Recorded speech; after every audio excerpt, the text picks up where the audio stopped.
Hey guys, welcome to all. তো already আমরা জার্নালে কিন্তু ফার্স্ট স্টেপ 10 কিন্তু ভালো মতনভাবে শিখে নিয়েছি আমাদের প্রিভিয়াস ভিডিওতে, যেখানে আমরা কভার করেছি ঠিক কিভাবে ট্র্যাডিশনাল রুল বা মডার্ন রুল একটা জার্নাল এন্ট্রি পেছনে কতটা ইম্পর্টেন্ট রুল প্লে করে থাকছে, এবং কিভাবে একটা ট্রানজাকশানকে 3টে স্টেপের মাধ্যমে জার্নালাইজিং করা হয়ে থাকে, সেটা কিন্তু খুব ভালো মতনভাবে ক্লিয়ার করে নিয়েছি আমাদের প্রিভিয়াস ভিডিওতে। তো এই ক্লাস নাম্বার 2তে জার্নালের কিছু অ্যাডভান্স এন্ট্রিগুলোকে আমরা কভার করার চেষ্টা করব, এবং জার্নালে কিন্তু একটা প্রো লেভেলের খেলোয়াড় হওয়ার চেষ্টা করব এই ভিডিওর মাধ্যমে। তো চলো স্টার্ট করি। তো বন্ধুরা, অলরেডি আমরা আগের ভিডিওতে কভার করে ফেলেছি যে কিভাবে ঠিক একটা ফাইন্যান্সিয়াল ট্রানজাকশনকে। তো হ্যাঁ বন্ধুরা, তো অলরেডি আমরা প্রিভিয়াস ভিডিওতে কভার করে ফেলেছি ঠিক কিভাবে একটা ফাইন্যান্সিয়াল ট্রানজাকশনকে 3টে স্টেপের মাধ্যমে জার্নাল এন্ট্রিতে কনভার্ট করতে হয়, সেটা কিন্তু অলরেডি আমরা কভার করে ফেলেছি। আজকে আমরা জার্নালের সেকেন্ড পার্টে কভার করব কিভাবে একটা অ্যাডভান্স এন্ট্রিগুলোকে আমরা ট্রিট করব, এবং সেটার মাধ্যমে কনসেপ্টটা আরও বেশি একটু অ্যাডভান্সের দিকে আমরা আজকে প্রোগ্রেস করব। ঠিক আছে, তো চলো ক্লাসটাকে শুরু করা যাক। তো ফার্স্ট অফ অল কথা, আমরা ছোট ছোট করে কয়েকটা টপিক কিন্তু আমরা আন্ডারস্ট্যান্ডিং নেব, তারপর একটা অ্যাডভান্স লেভেলে চেষ্টা করবো একটা জার্নাল এন্ট্রি কভার করা। ঠিক আছে, তো ফার্স্ট অফ অল কথা, আমি ছোট ছোট টপিকগুলোকে আগে একটু রিলেট করে দিচ্ছি তোমাদের সাথে। ফার্স্টে কি আছে? ডিসকাউন্ট। দেখো, ডিসকাউন্ট বিজনেসের ক্ষেত্রে, ফাইন্যান্সিয়াল ট্রানজাকশনের ক্ষেত্রে দু ধরনের হয়ে থাকে। আমরা বিজনেসে ডিসকাউন্ট রিসিভও করে থাকি, অথবা কোনো কোনো ক্ষেত্রে ডিসকাউন্ট অ্যালাউও করে থাকি। ওকে, তো যেমন ধরে নিচ্ছি আমি ক্রেডিটে পারচেস করেছি কারোর থেকে। এবার ক্রেডিটে পারচেস করেছি, সাপোজ ধরে নিচ্ছি আমি ক্রেডিটে পারচেস করেছি রাজের থেকে। কার থেকে? রাজের থেকে, ক্রেডিটে। আচ্ছা, কত টাকার? আমি ধরে নিচ্ছি 10,000 ক্রেডিটে পারচেস করেছি। এবার ক্রেডিটে পারচেস করেছি যেহেতু, ইন ফিউচার আমার রাজকে কিছু পে করার আছে। এবার রাজকে যখন আমি টাকা দিতে যাচ্ছি 2 মাস পর বা 3 মাস পর, মানে আফটার ধরে নিচ্ছি 2 মান্থ পর, যখন আমি টাকাটা দিতে যাচ্ছি, তখন রাজকে সেটেলমেন্ট করার সময় রাজের সাথে নেগোসিয়েশন করে আমি বলেছি, ভাই রাজ, এক কাজ কর, 9,800 টাকা রাখ, আর এটা তুই ফুল সেটেলমেন্ট কর। মানে তোকে 10,000 টাকা দেওয়ার কথা ছিল, মানে রাজকে আমার 10,000 অ্যামাউন্ট দেওয়ার কথা ছিল, সেখানে দাঁড়িয়ে আমি 9,800 দিয়ে সেটেল করে নিলাম। আর ও মানে কিনা রাজ সেটাতেই সেটেল করতে রাজি হলো। তাহলে রাজ আমাকে কি করলো? রাজ আমাকে ডিসকাউন্ট অ্যালাউ করলো, আর আমি কি পেলাম? আমি ডিসকাউন্ট রিসিভ করলাম। বোঝার চেষ্টা করো এই জায়গাটা ভালো মতন করে। তাহলে ফার্স্ট অফ অল কথা, এই ডিসকাউন্ট জিনিসটাকে না বিজনেসের ক্ষেত্রে খুব কমন একটা টার্মস, কারণ প্রত্যেকজনই চায় প্রত্যেকের বিজনেসটা একটু গ্রো করুক। আর এখানে বিজনেস গ্রো করার একটা অ্যাট্রাকটিভ মেথডই কিন্তু ট্রিক্স বলতে পারো ডিসকাউন্ট। সেক্ষেত্রে কাস্টমার ভালো রিটার্ন করে যায়, বা কাস্টমারকে নতুন নতুন ডিসকাউন্ট দিলে কাস্টমারও বেটার ফিল করে। তো সেক্ষেত্রে কাস্টমারকে রিটেন করার জন্য বা কাস্টমারকে অ্যাট্রাক্ট করার জন্য ডিসকাউন্ট কিন্তু প্রোভাইড করা হয়ে থাকে। তাহলে এক্ষেত্রে আমি কাস্টমার, মানে আমি রাজের থেকে কিনছি যখন, আমি তো কাস্টমার না, তাহলে আমিও কিন্তু বিজনেসম্যান, কিন্তু আমি রাজের থেকে মালটা এখন কিনছি, গুডসটা কিনছি। এবার রাজকে কত টাকা দেওয়ার কথা ছিল? 10,000। কিন্তু ইন ফিউচার রাজকে যখন আমি পেমেন্ট করতে যাচ্ছি, তখন রাজ আমাকে 200 টাকা ডিসকাউন্ট দিয়ে দিল। তাহলে আমার জন্য সেটা কি? বোঝার চেষ্টা করো। আমার জন্য, আমি নিজের দিক থেকে বিজনেস করছি না, আমার দিক থেকে বুকস অফ এন্ট্রি মেনটেন করছি, তাহলে আমার দিক থেকে সেটা একটা ডিসকাউন্ট রিসিভ না? কারণ আমি 200 টাকা ইনকাম করলাম না, কাইন্ড অফ, মানে বলতে পারো আমি 200 টাকা বাঁচালাম না। এই যে বাঁচালাম, এটাকেই কাইন্ড অফ বলতে পারো একটা ইনকাম হয়ে গেল। তাহলে ফার্স্ট অফ অল কথা, আমি কি ক্লিয়ার করলাম যে ডিসকাউন্ট রিসিভ জিনিসটা কি? তাহলে ডিসকাউন্ট রিসিভ কাইন্ড অফ একটা ইনকাম। ওকে, আর এটা রিলেটেড টু পারচেস, আর এটা কাইন্ড অফ একটা ইনকাম, বা বলতে পারো গেইন।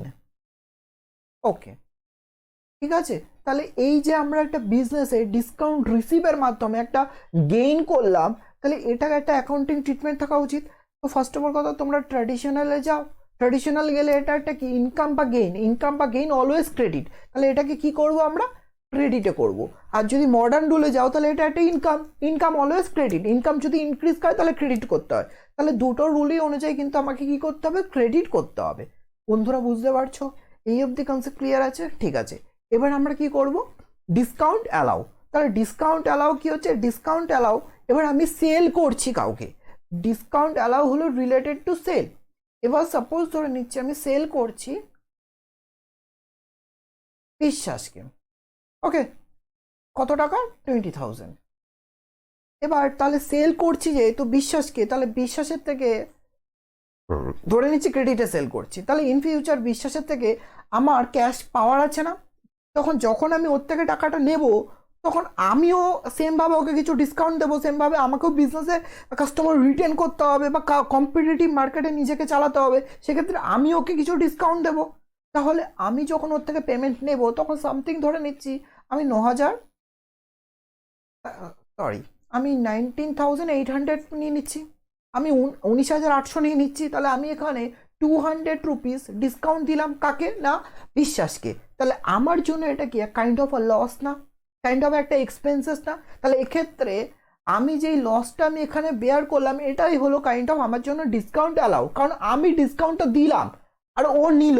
ক্লিয়ার হচ্ছে ব্যাপারটা? তাহলে আমি যখন সেলস করব, তাহলে ক্রেডিটে যখন সেল করব আর যখন ওর থেকে পরবর্তী ক্ষেত্রে অ্যামাউন্টটা নেব তখন আমি যে ডিসকাউন্টটা আমি ওকে দিচ্ছি সেটা আমার জন্য ডিসকাউন্ট অ্যালাউড, আর এটা হলো একটা এক্সপেন্সেস বা বলতে পারো লস। আর ট্র্যাডিশনাল রুল হলো যে expenses always debit, expenses and loss always debit. আর তুমি যদি এটাকে মডার্ন রুলে যাও তাহলে সেমভাবে এক্সপেন্সেস ইনক্রিজ করলে ডেবিট করতে হয়, তাহলে এটাকে কি করতে হয় ডেবিট করব। বোঝাতে পারলাম আমি এই পর্যন্ত? তাহলে ডিসকাউন্টের টার্মটা তোমাদের মধ্যে ক্লিয়ার হয়ে গেল। ডিসকাউন্ট দু ধরনের হয়ে থাকে, ডিসকাউন্ট রিসিভ আর এটা হলো ডিসকাউন্ট অ্যালাউড। ডিসকাউন্ট রিসিভটা হলো পারচেস রিলেটেড আর ডিসকাউন্ট অ্যালাউডটা হলো সেলস রিলেটেড। ক্রেডিটে আমরা যদি কারোর থেকে পণ্য কিনি তাহলে গিয়ে ডিসকাউন্ট পরবর্তী ক্ষেত্রে আমাকে কী হবে ডিসকাউন্ট রিসিভ করব আমি যদি কম টাকা দিই তাকে। আর সেমভাবে আমি যখন ক্রেডিটে সেল করে থাকি তাহলে পরবর্তী ক্ষেত্রে আমি ওর থেকে হতে পারে অ্যাট্রাকটিভ প্রাইস অফার করার জন্য ওর থেকে কিছু টাকা কম নেব। তাহলে এই যে কাস্টমার রিলেশনশিপ বিল্ড আপ করছি এটাও তো একটা বিজনেসের পার্ট। তাহলে এক্ষেত্রে আমি ওকে কী করছি ডিসকাউন্ট অ্যালাউ করছি, তাহলে সেটা আমার জন্য একটা এক্সপেন্সেস। বোঝা গেল? ঠিক আছে, ভেরি গুড। দেন আমরা কি আসছি রিটার্ন। দেখো এই ছোট ছোট জিনিসগুলো না আমি আস্তে আস্তে তোমাদের মধ্যে এতটা ডিটেলে বুঝিয়ে দেবো না যে পরবর্তী ক্ষেত্রে এটা নিয়ে তোমাদের আর কোনো নড়বড়ে থাকবে না, কোনো ধরনের কনফিউশন থাকবে না। কেউ যদি বুঝতে আসে তোরা বুঝিয়ে দিতে পারবো না ভাই এটা মানে ওটা এটা মানে সেটা। তাহলে এই যে নিজের মধ্যে একটা ক্ল্যারিটি রাখা এটাও তো একটা মানে নলেজেরই পার্ট না, সেটির জন্যই বলছি ডেপথে জিনিসগুলো কিন্তু আমাদের প্রথম দিক থেকেই ধরে নিতে হবে। ঠিক আছে, তারপর কি আছে রিটার্ন। এবার দেখো সেমভাবে ডিসকাউন্টের মতনই কিন্তু রিটার্ন কি বিজনেসেরই একটা পার্ট। রিটার্ন মানে কি সামথিং ধরে নিচ্ছি আমি মোবাইলের বিজনেস করি, এবার আমি 20খানা মোবাইল কারোর থেকে পারচেস করেছি কোনো একটা ভেন্ডারের থেকে, ওর থেকে পারচেস করে আমি দোকানে রাখবো, রেখে আমি ওগুলোকে সেল করব। ক্লিয়ার হয়েছে পুরো সিনারিওটা? এবার কথাটা হলো আমি যখন ওর থেকে 20খানা মোবাইল কিনেছি, মানে 20খানা মোবাইল যখন কিনেছি পারচেস করেছি, তখন আমি দেখলাম যে ওই 20খানার মধ্যে 2খানা মডেল 2খানা ইউনিট ওল্ড মডেল বা কোনোভাবে ডিফেক্টিভ বা আমার পছন্দ হচ্ছে না, আমি কি করব সেটাকে রিটার্ন করব না? তাহলে এইখানে এই 2খানা ইউনিট আমি কি করব রিটার্ন করব। তাহলে ফার্স্টে কি বললাম পারচেস করেছি 20খানা, তার থেকে তার মধ্যে 2খানা ইউনিট আমার কোনোভাবে আমার বিজনেসের জন্য সুইটেবল হচ্ছে না, আমি ওটাকে ফেরত দেবো। তাহলে এই 2খানা ইউনিট আমি কি করব রিটার্ন করব। তাহলে এটাকেই বলা হয় থাকে পারচেস রিটার্ন। ফার্স্টে কি করেছিলাম পারচেস করেছিলাম, তার মধ্যে থেকে একটা ইউনিট মানে 2খানা ইউনিট আমি কি করলাম রিটার্ন করলাম। তাহলে পারচেস করলে কি হয়, পারচেস করলে পারচেস হলে একটা খরচ, পারচেস অ্যাকাউন্ট ডেবিট করতে হয়। তাহলে তোমরা নিজেরাই বলো পারচেসটাই যখন রিটার্ন করে দেবো তাহলে পারচেস রিটার্ন কি হওয়া উচিত ক্রেডিট। ভেরি গুড, এই তো তোমরা নিজেরাই বুঝতে পারছো। তাহলে পারচেস হলো ডেবিট কারণ পারচেস একটা এক্সপেন্সেস, কিন্তু পারচেসটাই যখন রিভার্স করে দিচ্ছি রিটার্ন করে দিচ্ছি তাহলে পারচেসের রিটার্ন কি হয়ে যাবে না ক্রেডিট হয়ে যাবে, কারণ এটা অপোজিট পারচেসের অপোজিট। তাহলে পারচেস রিটার্নটা হলো একটা ক্রেডিট সাইডে শো করাতে হবে। ঠিক আছে, ওকে। এই পারচেস রিটার্ন কি বলা হয় থাকে রিটার্ন আউটওয়ার্ড। অনেকে না এটাকে নিয়ে কনফিউশন করে, কেন বলো তখন মানে ওয়ার্ডের সাথে রিলেট করতে পারে না। তাহলে ফার্স্ট অফ অল কথা রিটার্ন আউটওয়ার্ড মানে আগে বোঝার চেষ্টা করো। পারচেস করার সময় ইউনিটটা আমার কাছে কি হচ্ছে ইন হচ্ছে না, 20খানা ইউনিট আমি পারচেস করেছিলাম তখন আমার কাছে পারচেসটা কি ইন করেছি, পারচেস করলে জিনিসটা আমার কাছে আসছে। এখন যখন পারচেসের মধ্যে কিছু ইউনিট আমি ফেরত পাঠাচ্ছি তখন সেই রিটার্নটা আমার থেকে চলে যাচ্ছে না, আউট ওয়ার্ড হচ্ছে না। তাহলে পারচেসের মধ্যে কিছু ইউনিট যখন আমি ফেরত পাঠাচ্ছি তাহলে ওটাকে বলা থাকে পারচেস রিটার্ন, আর ওর জন্যই এটার নাম হচ্ছে রিটার্ন আউটওয়ার্ড, কারণ রিটার্ন হলো এই রিটার্নটা হলো পারচেসের কিছু ইউনিট আমি বাইরে পাঠিয়ে দিচ্ছি, তাই জন্য এটার নাম হলো রিটার্ন আউটওয়ার্ড। ক্লিয়ার? ঠিক আছে। দেন কি আসছে?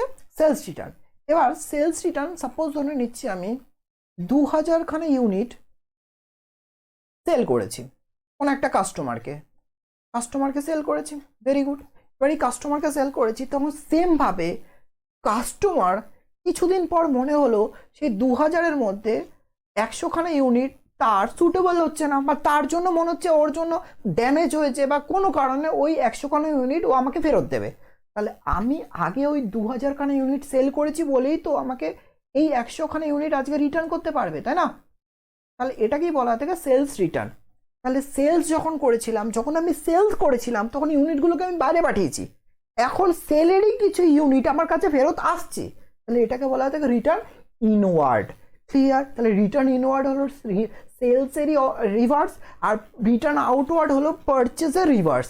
বোঝা গেল? ঠিক আছে, ভেরি গুড। তাহলে সেলসটাকে আমরা নর্মালি কোন অ্যাকাউন্টে রিপ্রেজেন্ট করি? সেলস হলো একটা ইনকাম অলওয়েজ ক্রেডিট। তাহলে সেলস রিটার্ন কি হওয়া উচিত? সেলস রিটার্ন তাহলে দাদা ডেবিট হবে। ওকে, কারণ যেই অ্যাকাউন্টটাকে আমরা প্রিন্সিপাল হিসেবে ধরছি তার অপোজিটই কিন্তু রিটার্নটা হচ্ছে, তাই সেলসটাকে আমরা প্রিন্সিপালি কোন অ্যাকাউন্ট ধরি? Income always credit. এবার সেলসটাকে যদি রিটার্ন করে দিই তখন সেটা হয়ে যাচ্ছে আমার ডেবিট। সেমভাবে পারচেসের প্রিন্সিপাল কি? Expenses always debit. এবার পারচেস যখন রিটার্ন হবে তাহলে পারচেস রিটার্ন অলওয়েজ ক্রেডিট। বোঝাতে পেরেছি? Very good. ওকে, তাহলে এই অবধিও আমাদের কিন্তু ক্লিয়ার হয়ে গেল। ঠিক আছে, দেন কি আসছে? Goods withdraw from personal purpose. Goods withdraw মানে কি? উইথড্র মানে তোলা। ঠিক আছে, আমি তুলে নিয়েছি, এই গুডসটা তুলে নিয়েছি কিসের জন্য? পার্সোনাল পারপাসের জন্য। মেন কথা, আমি আমার বিজনেস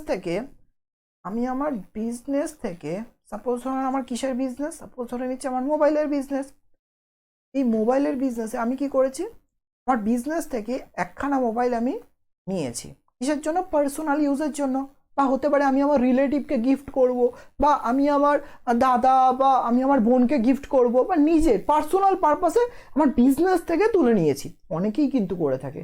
সাপোজ ধরে নাও কারো শাড়ির বিজনেস, তাহলে সে কী করে? সে ধরে নাও কোনো একটা রিলেটিভের বিয়ে আছে, সে কী করলো? নিজের বিজনেস থেকে একটা শাড়ি তুললো, নিয়ে সেই রিলেটিভকে অ্যাজ এ বিয়েতে গিফট করে দিল, তাই না? এখন দেখো, সাপোজ ধরো না সে শাড়ি অন্য দোকানেও তো কিনতেই হতো, তাহলে নিজের কাছে তো সেটা কম দামেই পাচ্ছে না, কারণ নিজের তো সেটা কেনাই। তাহলে এক্ষেত্রে সে বিজনেসটাকে এখানে ইউনিট তুলে নিয়ে কি করলো? সে বিজনেসের ক্ষেত্রেই ওই ইউনিটটা তুলে নিয়ে প্রাইভেট পারপাসে বা পার্সোনাল পারপাসে ইউজ করে দিল। এখানে পার্সোনাল পারপাসটা অনেক ক্ষেত্রে ওয়ার্ডে কি আসে বলো তো? ডোমেস্টিক পারপাস, অথবা বলা হয় থাকে হাউস হোল্ড পারপাস, অথবা বলা হয় থাকে প্রাইভেট পারপাস। ওকে, তো এই কয়েকটা ওয়ার্ডেই কিন্তু এই জিনিসটাকে আমাদের রিলেট করতে হবে। তো পার্সোনাল পারপাসে বিজনেস থেকে আমি কি করছি? গুডস তুলে নিচ্ছি। তাহলে গুডস অলওয়েজ কাকে রিপ্রেজেন্ট করছে? Purchase account. তাহলে পারচেস যখন করছি তখন পারচেসকে ডেবিট করছি। এবার কি করছি? গুডসটা আমি তুলে নিচ্ছি, তাহলে পারচেস আমার কমে যাবে না, গুডসটাই রিপ্রেজেন্ট করবে পারচেস অ্যাকাউন্ট দিয়ে। গুডস রিপ্রেজেন্ট করবে পারচেস অ্যাকাউন্ট দিয়ে। তাহলে যত গুডস কিনবো তত পারচেস অ্যাকাউন্ট ডেবিট হবে। আর যখন আমি গুডসটা তুলে নিচ্ছি তখন আমার গুডসটা কমে যাচ্ছে বিজনেস থেকে, তাহলে পারচেস অ্যাকাউন্টকে কমিয়ে দিতে হবে। তাহলে এখানে কি লিখবো? আর পার্সোনাল পারপাস হলেই সবসময় drawings account debit to purchase account. বোঝা গেল? ঠিক আছে, ভেরি গুড। দেন কি আসছে? Bad date. ভেরি ইম্পর্ট্যান্ট একটা টপিক। বহু ক্ষেত্রে কিন্তু ব্যাড ডেটটা আমাদের প্রবলেমের সাথে ইন্টিগ্রাল পার্ট হয়ে কিন্তু এসে যায়। ব্যাড ডেট মানে কি? আরও একবার ক্লিয়ার করে দিচ্ছি। ব্যাড ডেট হলো, দেখো, বিজনেস যখন করছো না তখন লাভ ক্ষতি তো থাকছে। সেমভাবে সব কাস্টমার কিন্তু সমান না। সাপোজ ধরে নিচ্ছ তুমি একটা, অনেকে বলে না যে ভাই বিজনেস করিস না, বিজনেসের লস আছে, আমি 2000 টাকার মাল বিক্রি করেছি, একজনকে ও দেয়নি, আমি একজনকে বিক্রি করেছি, ওর থেকে তো টাকা পেলামই না। তুমি নিজেই ভাবো তোমার আশেপাশে কতজনকে তুমি টাকা দিয়েছো, তার থেকে আদায় করতে পেরেছো ঠিকঠাক করে? বিজনেসেও কিন্তু সেম কেস। সেমভাবে ধরে নিচ্ছি আমি বিজনেসে গুড সেল করেছিলাম মিস্টার এক্সকে, ওকে, আমি এখানে কারোর নাম নিচ্ছি না, তাহলে তো পরে গিয়ে অফেন্ডেড হয়ে যাবে, আরে আমার নাম কেন নিল, আমি তো ভালো ছেলে, আমার কেন নাম নিল। তার জন্য আমি এখানে মিস্টার এক্সকে ধরে নিচ্ছি, ঠিক আছে। তাহলে এখানে এক্সকে গুড সেল করেছিলাম ক্রেডিটে, তাহলে মিস্টার এক্স আমার জন্য কি একটা ডেটর।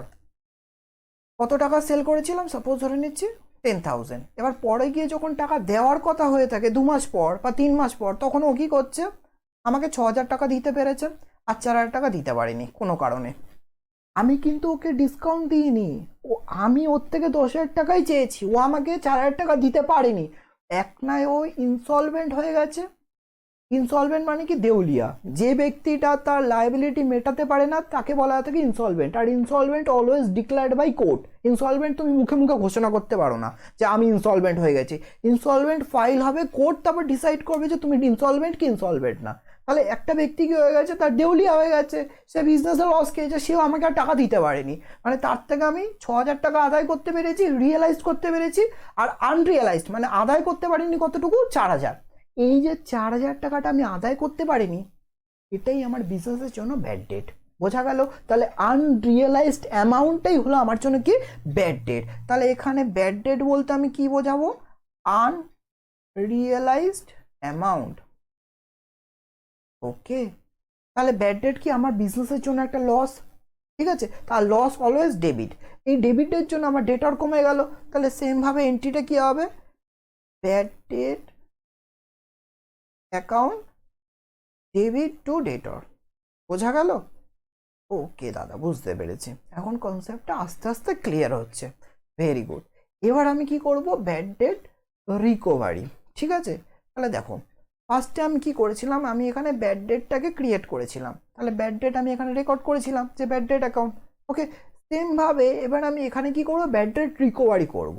মানে কি হচ্ছে ব্যাপারটা বোঝার চেষ্টা করো। আমি 2019-এ, ধরে নাও 2019-এ আমি ভেবেছিলাম মিস্টার এক্সকে আমি 10,000-এর পণ্য সেল করেছিলাম, কিন্তু পরে গিয়ে ওর থেকে আমি 6,000 রিয়েলাইজ করতে পেরেছি। তাহলে আনরিয়েলাইজড অ্যামাউন্ট কতটুকু থাকলো, 4,000। এটা আমি কি করেছিলাম, ব্যাড ডেট হিসাবে ট্রিট করেছিলাম, তাই তো? ওকে, হ্যাঁ, এটাকে আমি ব্যাড ডেট হিসেবে ট্রিট করেছিলাম। তাহলে 2019-এ আমি জার্নাল এন্ট্রি কী মেনেছিলাম, cash account debit 6,000, bad debt account debit 4,000 to mister, এখানে নাম কি ছিল ডেটরের, mister X. Mister X account 10,000। তাহলে এই এন্ট্রিটা আমি মেরেছিলাম কবে, 2019-এ। ওকে, যখন আমি ভেবেছিলাম ব্যাড ডেট হয়ে গেছে, ওর থেকে ওই টাকাটা আর পাবো না, কারণ কোর্ট ডিসাইড করে নিয়েছে ব্যক্তিটা ইনসলভেন্ট হয়ে গেছে। ওকে, এখন পরে গিয়ে যখন 2024 আসলো, তখন ও আমাকে কি করেছে, এই 4,000 টাকার মধ্যে কিছু টাকা পে করে দিয়েছে। এবার তুমি বলবে দাদা কোথা থেকে পারলো, সেটা ওর ব্যাপার। ও বিজনেস রিলেশনশিপ বিল্ড আপ করতে চাইছে আমার সাথে, ও চায় আবার বিজনেসে ফিরে আসতে চাইছে, তাই জন্য ও কি করলো, ওর তার কিছুটা ব্যাড ডেট ক্লিয়ার করে দিল। তাহলে আজকের দিনে দাঁড়িয়ে আমার যেই লসটা আমি 2019-এ বুক করেছিলাম, সেই লসটাই আমার আজকের দিনে দাঁড়িয়ে ইনকাম হয়ে ফিরে আসলো না? বলো হ্যাঁ কিনা বলো। তাহলে এখানে ইনকাম বলতে পারো বা গেইন হয়ে ফিরে আসলো। তাহলে আজকের দিনে দাঁড়িয়ে আমার কি হলো, আমি ক্যাশ পেলাম, তাহলে ক্যাশ অ্যাকাউন্ট ডেবিট। কত পেলাম, সামথিং ধরে নাও, এক নয় কেস হতে পারে ও 4,000-এর মধ্যে 4,000-ই ফেরত দিয়েছে, অথবা ধরে নাও 3,000। তাহলে আমি ধরে নিচ্ছি ও 3,000 ফেরত দিয়ে দিয়েছে। তাহলে cash account debit two bad date recovery. Bad date recovery এখানে কি হচ্ছে, একটা গেইন অ্যাকাউন্ট, ঠিক আছে। ব্যাড ডেট রিকভারি অ্যাকাউন্ট, তাহলে গেইন অলওয়েজ ক্রেডিট, ইনকাম আর গেইন অলওয়েজ ক্রেডিট। বোঝা গেল? তাহলে এখানে ব্যাড ডেটটা কি ছিল, এক্সপেন্সেস বা লস, অলওয়েজ ডেবিট। আর এখানে এই ব্যাড ডেটটাই আমার কাছে রিকভারি হয়ে ফিরে আসছে, তাই এটা হলো একটা গেইন বা ইনকাম। আর গেইন বা ইনকাম অলওয়েজ ক্রেডিট। বোঝা যাবে তো? ঠিক আছে দাদা, ক্লিয়ার হয়েছে। ওকে, এবার কি আসছে, goods given as a charity or a goods donated. এটার মানেটা কি, সাপোজ ধরে নাও তোমরা যদি টাটা দেখো, আদানি দেখো, অথবা বড় বড় বিজনেসম্যানদের দেখো, তারা দেখো বিজনেসের সাথে সাথে কিছু ডোনেশন করে থাকে, চ্যারিটি করে থাকে। বা তুমি ধরে নাও একটা, তোমার পাশেই দেখলে একটা বিরিয়ানির দোকান ছিল, সে কি করেছে, সে দুর্গা পুজোতে কিছু দুস্থদের বা কিছু যাদের দরকার তাদেরকে ফ্রিতে বিরিয়ানি খাইয়েছে। তাহলে এক্ষেত্রে সে কি করেছে, বিজনেস থেকে কিছু ডোনেট করেছে বা চ্যারিটি করেছে। তাহলে এটাই কি করলো, সে তার বিজনেসের গুডসটাকে অ্যাজ আ ডোনেট করে দিল। তাহলে গুডস অলওয়েজ কোন অ্যাকাউন্ট দিয়ে রিপ্রেজেন্ট হয়? পারচেস, অলওয়েজ পারচেস অ্যাকাউন্ট দ্বারা রিপ্রেজেন্ট হয়। ঠিক আছে, তাহলে এবার পারচেসটা কমে যাবে না, কারণ গুডসটা কমে যাচ্ছে, তাই না? কারণ চ্যারিটি করছি, আর চ্যারিটি হলো এক ধরনের লস বা এক্সপেন্সেস। তাহলে এখানে আমি কি নাম দেবো? চ্যারিটি অ্যাকাউন্ট ডেবিট টু, এর কারণে আমার পারচেসটা কমে যাচ্ছে, পারচেস অ্যাকাউন্ট। ঠিক আছে, বোঝা গেল? ওকে, এরপর কি আসছে? আমি ডিস্ট্রিবিউশন করছি অ্যাজ আ ফ্রি স্যাম্পেল। দেখো, বোঝার চেষ্টা করো, দেখেছো কত ছোট ছোট টপিক কিন্তু আমাদের খুব ইন্টারেস্টিং ভাবে লুকিয়ে ছিল, কিন্তু আমরা না এটার উপর দিয়ে বেরিয়ে যেতাম, পরে গিয়ে কিন্তু রিলেট করতে পারতাম না ঠিক এটা কি ওটা কি, বা এটার ট্রিটমেন্টটা কি হবে। আমি এর জন্যই বলছি, শুরুর দিকে যদি একটু সময় দিই, তাহলে পরবর্তী ক্ষেত্রে অ্যাকাউন্টেন্সিতে না, সিরিয়াসলি বলছি, একটা ভালোবাসার চ্যাপ্টার হয়ে থাকবে, সাবজেক্টটা খুব ভালোবাসার হয়ে যাবে। বোঝা গেল? ঠিক আছে, তো এখানে ডিস্ট্রিবিউশন করছি goods as a free sample ভাবে।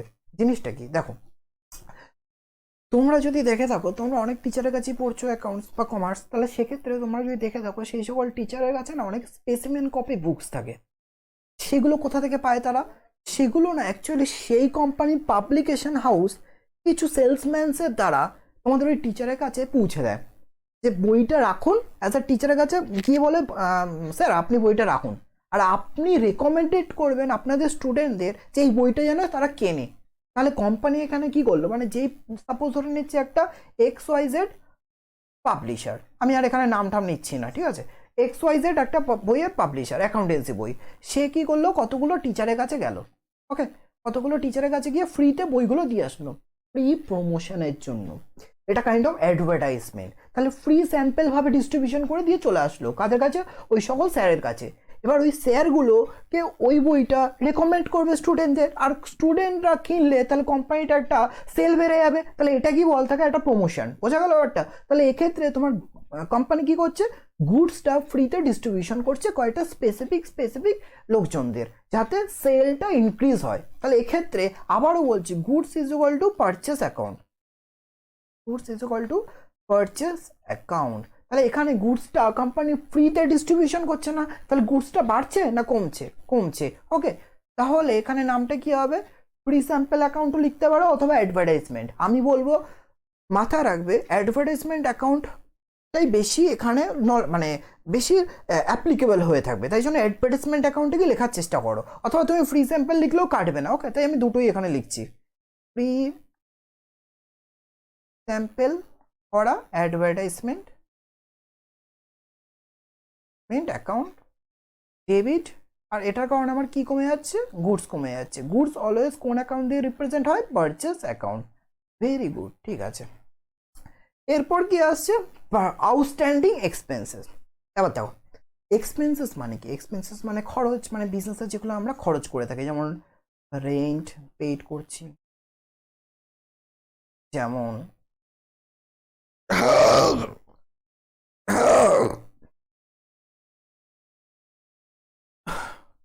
যেমন পারচেস করছি গুডস, যেমন স্যালারি পেইড করছি, এই সব কিছু কি আমার জন্য একটা এক্সপেন্সেস, তাই তো? এবার আউটস্ট্যান্ডিং কথাটার মানে কি? আউটস্ট্যান্ডিং মানে হলো বিজনেসের ক্ষেত্রে ডিউ হয়ে রয়েছে, মানে আমি এখনো আনপেইড, মানে আনপেইড। ধরে নাও আমি স্যালারি দেওয়ার কথা ছিল একজনকে, এই মাসটা হয়তো স্যালারি দিইনি তাকে, তাই না? পরের মাসে হয়তো এই মাসেরটা আর পরের মাসেরটা একসাথে দিয়ে দেবো। তাহলে আজকের দিনে দাঁড়িয়ে এই মান্থে আমার ওটা কি হয়ে গেল? আউটস্ট্যান্ডিং। ধরে নিচ্ছি আমার জানুয়ারি, তারপর ফেব্রুয়ারি, তারপর মার্চ। সাপোজ ধরে নিচ্ছি আমি জানুয়ারিতে 10,000 কাউকে স্যালারি দেওয়ার কথা ছিল, ফেব্রুয়ারিতেও 10,000, আর মার্চেও 10,000। আমি কি করেছি? জানুয়ারিটা পে করিনি, ডিউ হয়ে থেকে গেছে। তাহলে আমি কি করব? ফেব্রুয়ারি মাসে সেটাকে পে করতে হবে না, বা যাই হোক মার্চে পে করতে হবে, আমাকে কোনো না কোনো মান্থে তো সেটা পে করে দিতে হবে। কিন্তু আমি আজকে অ্যাকাউন্টিং করছি জানুয়ারি মাসের হয়ে, তাহলে জানুয়ারি মান্থে ওই স্যালারিটা আমি কি পে করেছি? হ্যাঁ কি না বলো? আমি পে করিনি, তাহলে এই যে আনপেইড করে রেখে দিয়েছি, এটা কি বলা হচ্ছে? আউটস্ট্যান্ডিং। তাহলে আরও একবার বলছি, আউটস্ট্যান্ডিং মানে হলো বিজনেসের ক্ষেত্রে যেই সকল এক্সপেন্সেসগুলো আজকের দিনে দাঁড়িয়ে আমি পে করিনি, ডিউ হয়ে গেছে বাট পে করিনি, সেটা কি আজকের দিনে দাঁড়িয়ে বলা হয় থাকে আউটস্ট্যান্ডিং এক্সপেন্সেস। এক্সপেন্সেস ক্লিয়ার, আর তার সামনে যখন আউটস্ট্যান্ডিং চলে আসে না, তখন সেটা কি হয়ে যাচ্ছে আনপেইড এক্সপেন্সেস, আর সেটাকেই তখন কি বলা হচ্ছে একটা লাইবিলিটি, কারণ ভবিষ্যতে আমাকে ওটাকে পে করতে হবে। ক্লিয়ার? তাহলে এটা জার্নাল এন্ট্রি কি হবে শিখিয়ে দিচ্ছি। দেখুন এখানে আমি একটা উদাহরণ নিচ্ছি, সাপোজ ধরে নিচ্ছি আমি স্যালারি ডিউ হয়ে রয়েছে, ওকে, কত 10,000।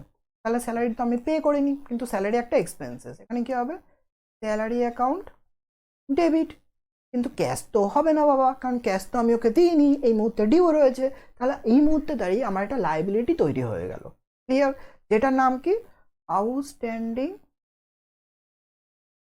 Salary account. তাহলে লাইবিলিটি ইনক্রিজ হলে ক্রেডিট হয়, তাহলে কত হবে 10,000 10,000। বোঝাতে পারলাম? এটাই যদি আমি ক্যাশ সঙ্গে সঙ্গে দিয়ে দিতাম তখন কি হতো বলো তো, মানে পেইড করে দিতাম, তখন হতো salary account debit to cash বা ব্যাংক। বোঝা গেল? কত হবে 10,000 10,000 যদি আমি এটা পে করে দিতাম, কিন্তু ইন ফিউচার আমাকে এটা পে করতে হবে। ক্লিয়ার? তাই জন্য আজকের দিনে দাঁড়িয়ে salary account debit two outstanding salary হলো। ক্লিয়ার? ঠিক আছে, ভেরি গুড। এবার আমি কি আসবো প্রিপেড এক্সপেন্সেস। প্রিপেড এক্সপেন্সেস বলতে কি বোঝাচ্ছে? প্রিপেড এক্সপেন্সেস মানে হলো আউটস্ট্যান্ডিং এর ঠিক উল্টো। আউটস্ট্যান্ডিং এর উল্টো কি দেখে নাও। প্রথমে নিচ্ছে জানুয়ারি, ফেব্রুয়ারি, মার্চ, ওকে। এবার আমি জানুয়ারিতে 10,000 দেওয়ার কথা ছিল, ফেব্রুয়ারিতেও 10,000, আর মার্চেও 10,000 দেওয়ার কথা ছিল। এবার জানুয়ারিতে দাঁড়িয়ে আমি তাকে জানুয়ারির টাকা তো দিয়েছি, মানে জানুয়ারির 10,000 তো পে করেছি, তার সাথে সাথে ফেব্রুয়ারি মাসের টাকাটাও অ্যাডভান্স করে দিয়েছি। তাহলে এটা কি বলা হচ্ছে আমি প্রিপে করে দিচ্ছি, ওকে। এটাই হলো তোমার প্রিপেড। তাহলে প্রিপেড মানে কি অ্যাডভান্সে কোনো এক্সপেন্সেস পে করে দেওয়া, ওকে। ঠিক আছে, তাহলে এটা আমার জন্য কি বলতো, এই অ্যাডভান্স এক্সপেন্সেসটা হলো আমার জন্য একটা অ্যাসেট। ক্লিয়ার? আউটস্ট্যান্ডিং এক্সপেন্সেস হলো লাইবিলিটি, আর প্রিপেড এক্সপেন্সেস হলো বিজনেসের জন্য একটা অ্যাসেটস। কি অ্যাসেটস? কারেন্ট অ্যাসেটস, ওকে। তাহলে এক্ষেত্রে জার্নাল এন্ট্রিটি কি হবে? সাপোজ ধরে নিচ্ছি আমি স্যালারি অ্যাডভান্স করে দিয়েছি, স্যালারি অ্যাডভান্স করে দিচ্ছি কত 10,000। তাহলে আমার এন্ট্রিটি কি হবে স্যালারি অ্যাকাউন্ট ডেবিট 10,000, ওকে, প্লাস স্যালারি অ্যাডভান্স ডেবিট কত 10,000, কারণ একটা স্যালারি হলো জানুয়ারি মাসে, আরেকটা স্যালারি এটা কোনটা ফেব্রুয়ারি, এটা হলো আমার জন্য অ্যাসেটস, ওকে। তাহলে salary account debit, okay, salary advance account debit to cash. আমার হাত থেকে ক্যাশ কত চলে গেল, আমার চলে গেল ক্যাশ হলো 20,000। বোঝা গেল? ব্যাপারটা একটা হলো আমার জন্য খরচ, আর একটা হলো আমার জন্য অ্যাসেটস। অ্যাসেট বাড়লে কি হচ্ছে ডেবিট হচ্ছে, পরে যখন স্যালারিটা পে করবো, যখন স্যালারি ডিউ ডেটটা আসবে তখন কিন্তু ওই স্যালারি অ্যাডভান্সের মাধ্যমে অ্যাডজাস্ট হয়ে যাবে। বোঝা গেল? ঠিক আছে, ভেরি গুড। এবার আমরা কিছু এন্ট্রির মাধ্যমে আরও কিছু অ্যাডভান্স এন্ট্রিগুলোকে আরও বেশি নিজেদের মধ্যে কিন্তু আন্ডারস্ট্যান্ডিং নিয়ে নেবো, যাতে আরও বেশি ইজি হয়ে যায় আমাদের কাছে জার্নালটা। এবং সত্যি বলছি এরপর কিন্তু মজা আসবে জার্নাল করতে, এবং মজা না সিরিয়াসলি, মানে অ্যাকাউন্টেন্সি আলাদা একটা স্বাদ এসে যাবে, ওকে। তো ফার্স্ট অফ অল কথা, এখানে কয়েকটা এন্ট্রি আমি তোমাদের সামনে রেখেছি, যেটা একটা একটা করে আমি তোমাদের সামনে রিপ্রেজেন্ট করবো অ্যাজ আ জার্নাল এন্ট্রি হিসাবে, ঠিক আছে, ওকে। তাহলে যা নলেজ তোমাদেরকে দিলাম সেটাকে নিয়েই কিন্তু আমরা এখন এই এন্ট্রিগুলোকে করার চেষ্টা করব, আমিও করব, তোমরাও করবে, ওকে। আর যদি কোনো ধরনের ডাউট থেকে থাকে তাহলে কমেন্ট বক্স কিন্তু তোমার আমার জন্য, সেখানে পার্সোনালি কিন্তু আমি চেষ্টা করবো তোমাদের প্রত্যেকের কমেন্ট রিপ্লাই দেওয়ার, এবং বোঝা যে তোমাদের জীবনে এখন অ্যাকাউন্টেন্সি বা কমার্স কতটা ভালো মতনভাবে প্রিপারেশন চলছে। চলো তাহলে ফার্স্ট অফ অল কথা, goods costing 2,000 give a given as a charity, মানে তুমি চ্যারিটি হিসাবে গুডস ডিস্ট্রিবিউশন করেছো। তাহলে আমি এখানে শিখিয়েছি কি, এই যে চ্যারিটিতে দিলে কি হচ্ছে charity account debit to purchase, okay. তাহলে এক্ষেত্রে কি হবে সেম এন্ট্রি, আমি কি লিখবো, তাহলে এক্ষেত্রে আমি আর একবার তোমাদের ফরম্যাটটা সাজিয়ে দিচ্ছি যাতে কোনো ধরনের সমস্যা না হয়। ডেট পার্টিকুলার, সেমভাবে এই কলামটা আমি এক্সট্রা টেনেছি, কোনো মানে হয় না, ফরম্যাট করার সময় খেয়াল করিনি, ওকে, এটাকে ইগনোর করে দাও। এখানে লেজার ফোলিওর amount debit side, amount credit side, okay boss. তাহলে একটা একটা করে কমপ্লিট করি, ঠিক আছে। তাহলে ফার্স্টে কি আছে goods costing 2,000 given as a charity. তাহলে চ্যারিটি হিসেবে ডিস্ট্রিবিউশন করলে আমি কি শিখালাম যে চ্যারিটি হলো একটা এক্সপেন্সেস, তাহলে এক্সপেন্সেস অলওয়েজ ডেবিট, আর পারচেস মানে গুডস আমার কমে যাচ্ছে, ঠিক আছে। তাহলে এখানে এন্ট্রিটা কি হবে চ্যারিটি অ্যাকাউন্ট ডেবিট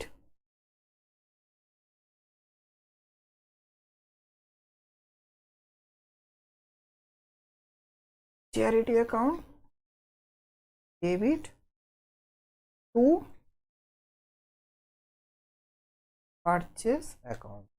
ঠিক আছে, ন্যারেশনটা কি হচ্ছে? বিং গুডস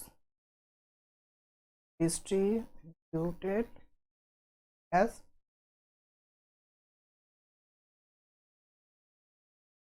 ঠিক আছে। অ্যামাউন্ট কত ছিল? অ্যামাউন্ট ছিল আমাদের 2000 সরি 2000 আমার কত নম্বর? ডেট না থাকলে কিন্তু আমাদের 1 2 3 4 করে কোনোলজি ওয়াইজ লিখতে হবে। দেন কি আছে? দেন 200 ডিউ রয়েছে ফ্রম হারি আর ব্যাড ডেট। মানে কি বললাম? ব্যাড ডেট, আমার ব্যাড ডেট মানে ডিউ ছিল, হারির থেকে আমি টাকা পেতাম, কিন্তু সেটা এখন ব্যাড ডেট হয়ে গেছে, মানে কোনো কারণে তার থেকে আর পাবো না, আনরিয়েলাইজড হয়ে যাচ্ছে। ঠিক আছে, তাহলে এখানে ব্যাড ডেটের এন্ট্রিটা কোনটা ছিল? এই যে। তাহলে ব্যাড ডেট হলে কি করতে হবে? Bad debt account debit two debtors. মানে ব্যাড ডেট হলো একটা এক্সপেন্সেস বা লস, লস অলওয়েজ ডেবিট বা এক্সপেন্সেস অলওয়েজ ডেবিট টু ডেটর। এটার কারণে আমার ডেটরের থেকে আর পাবো না, তাহলে অ্যাসেটস কমে যাচ্ছে। তাহলে ডেটর এখানে কি করবো? অ্যাসেটস ডিক্রিজ গেলে অলওয়েজ ক্রেডিট। তাহলে এন্ট্রিটা কি হবে? Bad debt account debit to Hari. Okay দাদা, ক্লিয়ার। 2 নম্বর entry, bad debt debit to Hari. Amount কত ছিল? 200।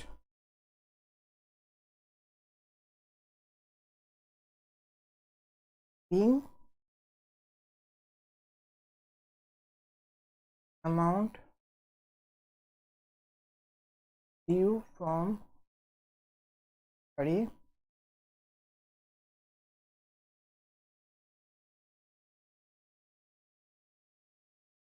আর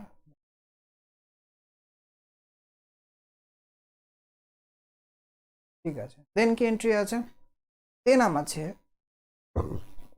পেইড রেন্ট ফর 1200। এটা তো একদম ইজি, রেন্ট পেইড করেছি মানে আমি ক্যাশে টাকা দিয়ে দিয়েছি। ওকে, তাহলে expenses account debit to cash. তাহলে এক্সপেন্সেসের নামটা কি ছিল? রেন্ট। তাহলে রেন্ট মানে কি? Expenses always debit, rent account debit to cash. Cash হলো একটা রিয়েল অ্যাকাউন্ট অথবা মডার্ন রুল অনুযায়ী এটা একটা অ্যাসেটস। অ্যাসেটস যদি ডিক্রিজ খায় বা গোজ আউট হয়ে যায় তাহলে অলওয়েজ ক্রেডিট। তাহলে rent account debit to cash, being rent paid.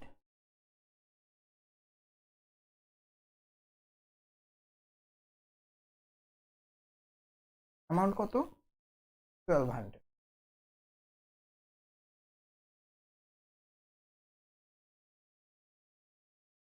দেন কি আসছে? 4 রিসিভ কমিশন ফর 800। মানে রিসিভ করেছি মানে কি? আমার কাছে একটা ইনকাম, তাহলে ইনকাম অলওয়েজ ক্রেডিট। আর তার থ্রুতে আমার কি আসলো? ক্যাশ আসলো, ক্যাশ বা ব্যাংক। তাহলে এক্ষেত্রে ক্যাশ বা ব্যাংক হলো একটা রিয়েল অ্যাকাউন্ট বা এখানে মডার্ন রুল অনুযায়ী একটা অ্যাসেটস। অ্যাসেটস ইনক্রিজ অথবা রিয়েল অ্যাকাউন্ট যদি কামস ইন হয় তাহলে ডেবিট। তাহলে এখানে আমার কি হবে? ক্যাশ বা ব্যাংক অ্যাকাউন্ট ডেবিট। তাহলে আমি এখানে কি করছি? ক্যাশ বা ব্যাংক যে কোনো একটা। তাহলে আমি এখানে ক্যাশও লিখতে পারি বা ব্যাংকও লিখতে পারি। ডেবিট টু কমিশন, তোমরা যে কোনো একটা লিখবে।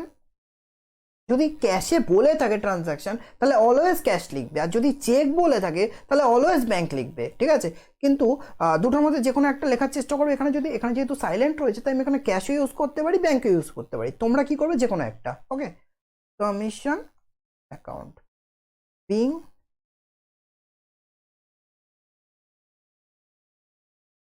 Commission receive. অ্যামাউন্ট কত ছিল? 800।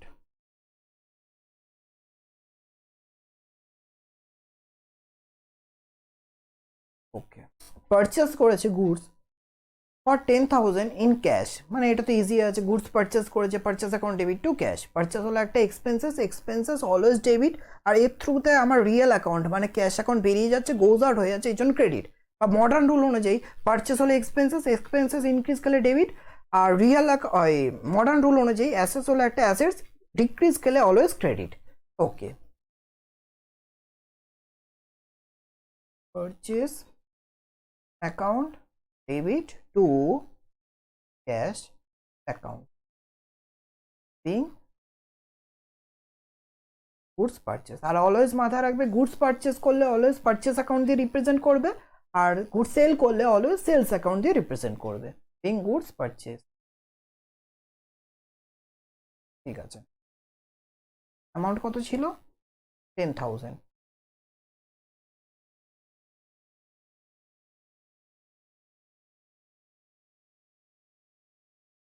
ক্লিয়ার হয়ে গেছে। দেন কি আসছে? Salary due, not a paid. খেয়াল রাখতে হবে, ডিউ, ডিউ মানে আউটস্ট্যান্ডিং, মানে আউটস্ট্যান্ডিং হয়ে রয়েছে, মানে আমি পে করিনি। তাহলে আউটস্ট্যান্ডিং করা এন্ট্রি কি শেখালাম? এই যে আউটস্ট্যান্ডিং এক্সপেন্সেস, এক্সপেন্সেস স্যালারি কি একটা এক্সপেন্সেস না, সেটা আমার ডিউ হয়ে রয়েছে। তাহলে আমি এখানে কি শেখালাম? স্যালারি অ্যাকাউন্টকে ডেবিট করতে হবে, to outstanding salary account credit করতে হবে, তাই তো? ঠিক আছে, ওকে। এন্ট্রিটা কি হবে?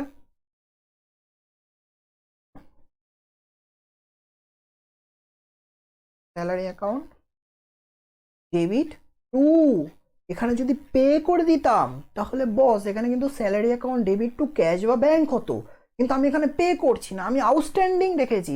আউটস্ট্যান্ডিং মানে কি আজকের দিনে দাঁড়িয়ে আমি আমার খরচটাকে পে করতে পারিনি, তাহলে আজকের দিনে দাঁড়িয়ে আমার কাছে এটা আউটস্ট্যান্ডিং। আউটস্ট্যান্ডিং মানে ইন ফিউচার আমাকে এই অ্যামাউন্টটা পে করে দিতে হবে, তাহলে আজকের দিনে দাঁড়িয়ে আমার কাছে এটা একটা লায়াবিলিটি। তাহলে লায়াবিলিটিটার নাম কি? Outstanding salary. আর লায়াবিলিটি যদি ইনক্রিজ খায় তাহলে অলওয়েজ ক্রেডিট, ঠিক আছে? ওকে, তাহলে নামটা কি?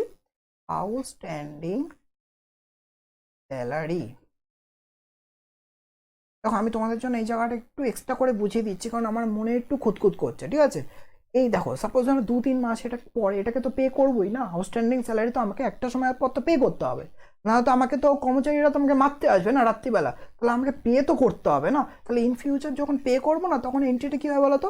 তখন এই আউটস্ট্যান্ডিং স্যালারি এখানে ক্রেডিট হয়ে রয়েছে, তো যখন পে করবো তখন এটাকে ডেবিট করে দেবো, তাহলে তখন আউটস্ট্যান্ডিং স্যালারি অ্যাকাউন্টকে ডেবিট করে দেবো, আর আমার হাত থেকে ক্যাশটা বেরিয়ে যাবে, বুঝতে পারলে? এটা পরের এন্ট্রি, যখন আমি আউটস্ট্যান্ডিং স্যালারি পে করে দিচ্ছি, ঠিক আছে? এটা আমার মনের দিক থেকে একটা মানে খুঁতখুত হচ্ছিলো, যেটা শিখিয়ে দিই তোমাদেরকে, তাই এই জিনিসটা আমি বলে দিলাম।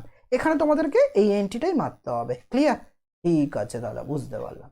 তাহলে এইখানে অ্যামাউন্ট কত ছিল? 250, অ্যামাউন্ট 250। ন্যারেশনটা কি থাকছে? বিং স্যালারি ডিউ, ঠিক আছে। দেন কি আছে? দেন আমাদের entry entry entry, next entry হলো 7 number, withdraw from bank. Withdraw মানে টাকা তুলেছি, টাকা তুললে যে তাকে তুললে আমার হাতে ক্যাশ আসবে আর ব্যাংক অ্যাকাউন্ট কমে যাবে, তাহলে দুটোই কিন্তু রিয়াল বা দুটোই কিন্তু অ্যাসেটস, তাহলে একটা অ্যাসেটস বাড়ছে একটা কমছে, তাহলে যেই অ্যাসেটসটা বাড়বে তাকে ডেবিট করব, আর যেই অ্যাসেটসটা কমছে তাকে ক্রেডিট করব। তাহলে এখানে তোমরাই বলো, ফার্স্টে তোমরা কমেন্টে লেখো কোন অ্যাসেটসটা বাড়ছে। ব্যাংক অ্যাকাউন্ট কিন্তু কমছে, ক্যাশ বাড়ছে, তাহলে cash account debit to bank. Okay, ঠিক আছে, তাহলে কি লিখবো? ক্যাশ আমার হাতে আসছে, তাহলে ক্যাশ কামস ইন হচ্ছে, ক্যাশ অ্যাকাউন্ট ডেবিট, আর তার মাধ্যমে ব্যাংক চলে যাচ্ছে, কমে যাচ্ছে, তাহলে ব্যাংকস অ্যাকাউন্ট ক্রেডিট হচ্ছে। অ্যামাউন্ট কত রয়েছে?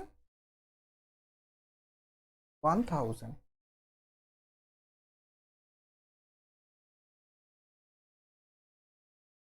বিং অ্যামাউন্ট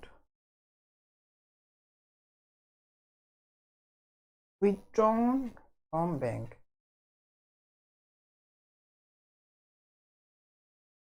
ঠিক আছে, এবার তাকাই। Next entry, purchase goods from Das. Das মানে আমি একটা টাইটেল দিয়ে দিয়েছি, একটা ব্যক্তি দাস, ঠিক আছে, বলি না মিস্টার দাস, তাহলে মিস্টার দাসের থেকে আমি গুডস পারচেজ করেছি কততে? 20,000-এ। আবার কিসে? ক্রেডিটে। ক্রেডিটে মানে ডিউ, মানে কি রয়েছে, আমাকে পরে গিয়ে পে করতে হবে, ঠিক আছে? মানে আমি বাকিতে কিনেছি, বাকিতে কিনেছি, তাহলে পরে গিয়ে আমাকে পে করতে হবে। তাহলে আজকের দিনে দাঁড়িয়ে আমার পারচেজ অ্যাকাউন্ট এক্সপেন্সেস মানে ডেবিট তো হবে, কিন্তু একটা লাইবিলিটিও তার সাথে সাথে তৈরি হবে। ওকে, তাহলে ফার্স্ট অফ অল কথা এন্ট্রিটা কি হবে? Purchase account debit, purchase account debit two, আমি কি এখন টাকাটা দিচ্ছি? দিচ্ছি না, কারণ ক্রেডিটে করছি, তাই ক্রেডিটে যদি করে থাকি তাহলে আমার ক্রেডিটও তৈরি হবে, তাই না? কিসে তো করছি পারচেসটা? ক্রেডিটে, তাহলে আমার আজকের দিনে দাঁড়িয়ে একটা লাইবিলিটি তৈরি হবে না ভবিষ্যতে, কারণ এই ক্রেডিটরকে আমাকে পে করতে হবে না। তাহলে ক্রেডিটরের নামটা কি? ক্রেডিটরে যদি নাম দেওয়া থাকে তাহলে অলওয়েজ নাম মেনশন করবে, ওকে? আর যদি কিছু নাম না বলে দেওয়া থাকে তাহলে ক্রেডিটর লিখবে, ওকে? ঠিক আছে, তাহলে এখানে নাম মেনশন আছে দাস, টু দাস, কত টাকার? 20,000 20,000 narration কি হবে being goods purchase from dash in credit ওকে দাদা ক্লিয়ার হলো আস্তে আস্তে ঠিক আছে বুঝতে পেরেছি তাহলে আমাদের নেক্সট এন্ট্রি কি থাকছে আমাদের sold goods to Adi for 30,000 out of them 10,000 in cash মানে কি মানেটা একটু ভেঙে ভেঙে এখানে বোঝার চেষ্টা করি ওকে ঠিক আছে সোল্ড গুডস মানে গুডস সোল্ড করেছি কাকে আদিকে ক্লিয়ার কত টাকা টোটাল 30,000 মানে 30,000 আমি টোটাল গুডস সেল করেছি আর এই 30,000-এর মধ্যে মানে আউট অফ দেম মানে এই 30,000-এর মধ্যে 10,000টা হলো ক্যাশে হয়েছে তাহলে টোটাল সেল হয়েছে 30,000 যার মধ্যে 10,000 আমার ক্যাশে হয়েছে তাহলে ইনডাইরেক্টলি প্রবলেম কি বলতে চাইছে ইনডাইরেক্টলি বলতে চাইছে যে 30,000 থেকে যদি 10,000 মাইনাস করে দিই তাহলে আমার 20,000 থাকছে আর এই 20,000টা আমার কিসে হয়েছে তাহলে ক্রেডিটে হয়েছে আচ্ছা এই ব্যাপার হ্যাঁ এই ব্যাপার তাহলে এখানে কিন্তু প্রবলেমটাকে আগে আমি আইডেন্টিফাই করলাম আর এখানে কিন্তু এটাই আমাদের কম্বাইন্ড এন্ট্রি হবে কম্বাইন্ড এন্ট্রি আমি শিখিয়েছি ফার্স্ট ক্লাসে কি বলেছিলাম জার্নালে যে সিম্পল এন্ট্রি হয়ে থাকে একটা কম্বাইন্ড মানে দুটো অ্যাকাউন্টকে ডেবিট অথবা দুটো অ্যাকাউন্টকে একই সাথে ক্রেডিট করা হচ্ছে একই জার্নালে তখন তাকে বলা হয় থাকে কম্বাইন্ড এন্ট্রি তাহলে এইখানেই কিন্তু আমাদের এবার আমরা অ্যাপ্লাই করে দেখবো যে কম্বাইন্ড এন্ট্রিটি কিভাবে হচ্ছে ওকে দাদা তাহলে এখানে করে দেখছি তাহলে দেখি তাহলে কি করেছি গুড সেল করেছি কাকে আদিকে ওকে তাহলে আদি হলো আমার একটা ডেটর অ্যাকাউন্ট মানে ক্রেডিটে সেল করলে ডেটর অ্যাকাউন্ট আর সেম ভাবে মডার্ন রুল অনুযায়ী অ্যাসেটস বাড়লে ডেটর কি একটা অ্যাসেটস ইনক্রিজ খেলে ডেবিট আর তুমি যদি ট্র্যাডিশনাল রুল বা গোল্ডেন রুলে চলে যাও তাহলে ডেটর কি একটা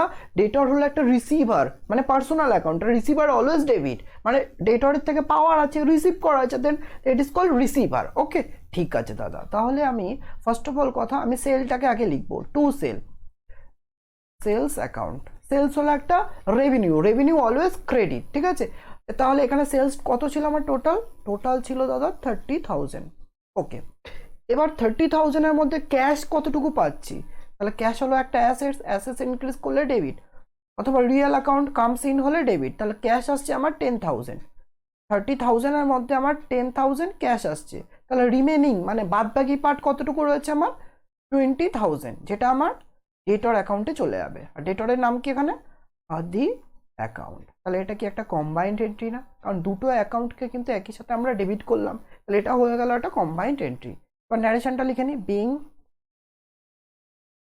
goods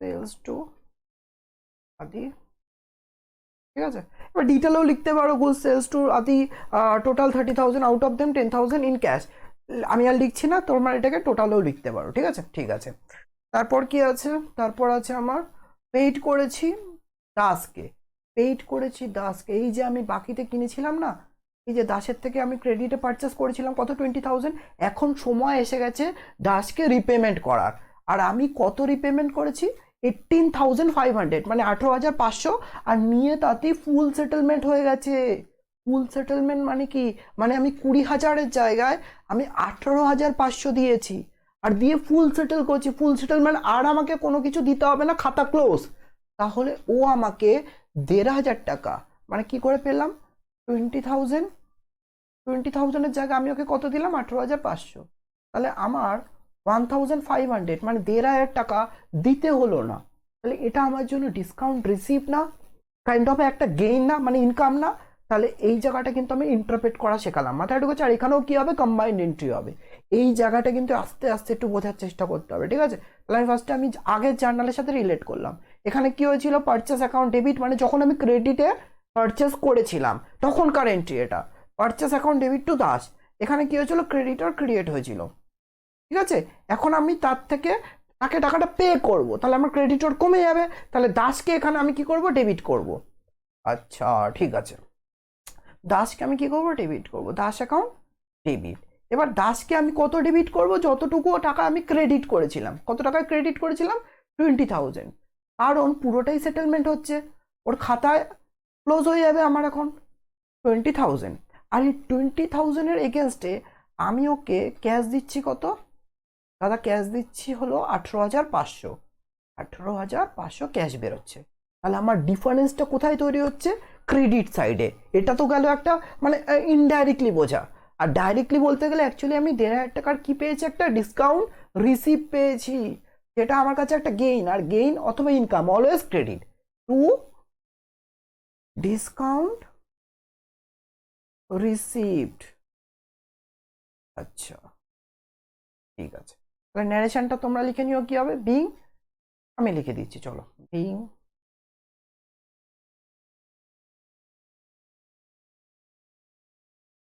payment to Das mister. Okay ঠিক আছে। দেন কি আসছে? দেন আসছে আমার লাস্ট এন্ট্রি।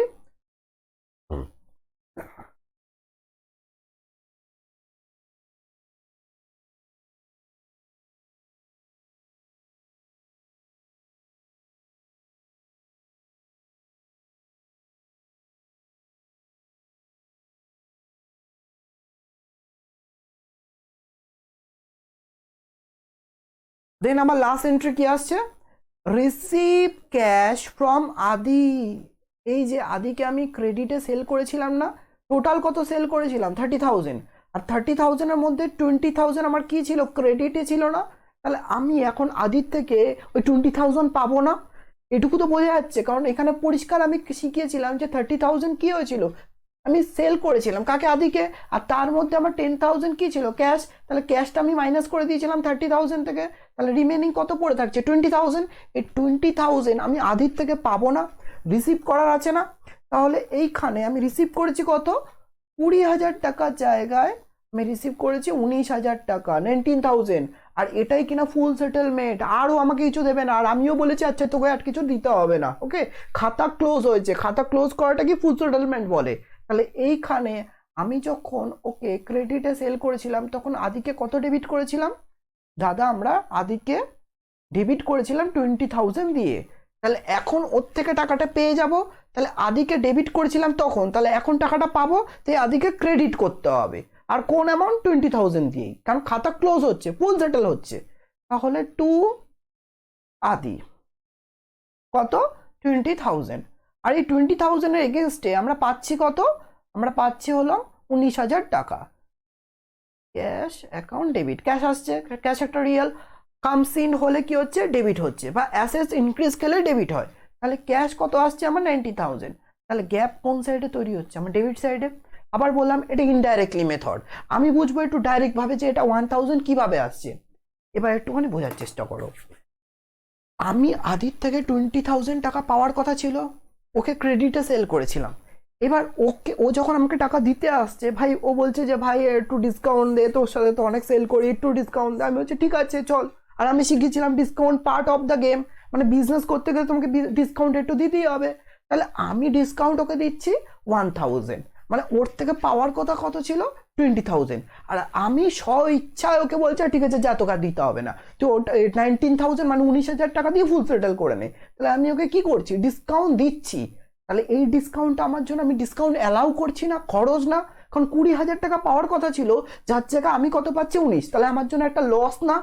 আমার জন্য একটা মানে একটা এক্সপেন্সেস না? তাহলে এক্সপেন্সেস বা লস অলওয়েজ ডেবিট। তাহলে এখানে কি করতে হবে? Discount allow not a received. অনেকে কিন্তু ভুলভাল করে, আমি কিন্তু মাথায় ঢোকাচ্ছি। ডিসকাউন্ট অ্যালাউ হলো এক্সপেন্সেস, আর ডিসকাউন্ট রিসিভ হলো ইনকাম। ডিসকাউন্ট অ্যালাউ, ওকে ঠিক আছে। তাহলে এই হলো কি এন্ট্রি। ন্যারেশনটা কি হবে? বিং ক্যাশ রিসিভ ফ্রম আদি, ওকে। তাহলে এখানে এটা গিয়ে ন্যারেশন তোমরা নিজেরাই লিখে নিতে পারবে। তাহলে এইগুলো হলো আমাদের একটা, আমরা কিন্তু একটা মডারেট লেভেলে আমরা কিন্তু জার্নাল এন্ট্রিটা প্লেস করা শিখলাম। আর এইভাবেই কিন্তু আমরা একটা লেকচারের মাধ্যমে শিখে নিলাম যে কিভাবে একটা স্টেপ বাই স্টেপ আমরা একদম বিগিনার লেভেল থেকে শুরু করেছিলাম জার্নাল চ্যাপ্টারটা। আর আজকের দিনে দাঁড়িয়ে কিন্তু আমরা একটা বেসিক থেকে শুরু করে একটা অ্যাডভান্স লেভেলের জার্নালও কিন্তু আস্তে আস্তে আমরা করতে পারছি এবং বুঝতেও পারছি। তাহলে এই লেকচারটা কোথাও গিয়ে যদি তোমাদের হেল্প করে থাকে তাহলে সাবস্ক্রাইব করতে ভুলবে না, আর শেয়ার করতে কিন্তু একদমই না। তো চলো টাটা।